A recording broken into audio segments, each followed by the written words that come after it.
Hello everyone, welcome back to my shorts.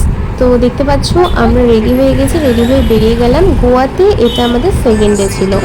তো এবার আমরা বেরিয়ে পড়লাম গোয়ার সাইট সিইংগুলো করার জন্য। প্রথমেই আমরা যে স্পটে গেলাম সেখানে আমাদেরকে বোটে করে মাঝ সমুদ্রে নিয়ে যাওয়ার কথা ছিল। তো সবাই বোটে চড়তে রাজি হয়নি। আমি গেছিলাম, আমার সাথে মাম গেছিলো, ভাই গেছিলো, বোন গেছিলো, আমরা চারজন গেছিলাম বোটে করে মাঝ সমুদ্রে। তো মেনলি পারপাসটা যেটা ছিল সেটা হলো মাঝ সমুদ্রে গিয়ে লাইভ ডলফিন দেখা। তো সেই জন্য আমরা টিকিট কেটে নিলাম, টিকিট কেটে বোটে বসে পড়লাম।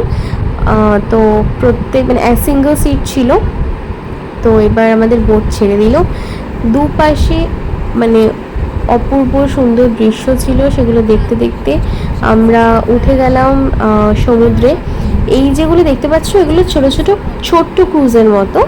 এগুলো করে অনেকে পার্টিও করে। তারপর এগুলোরও প্রাইস আরও বেশি, যারা এগুলো করে মাঝ সমুদ্রে যায় কিংবা পার্টি করে, তো সেটা আলাদা আর কি কথা বলে নিতে হয়। তো যাই হোক, আমরা চলে গেলাম নদী পেরিয়ে সমুদ্রে। আর ডলফিনও দেখেছি লাইভ, আর বেশ অনেকগুলো ডলফিন দেখেছি। তো আগের ভিডিওগুলোতে আমি ছাড়বো সেই শর্টসগুলো, মানে সেই ক্লিপগুলো ছাড়বো। সেগুলো দেখার জন্য চ্যানেলকে সাবস্ক্রাইব করে দিও। আপাতত টাটা।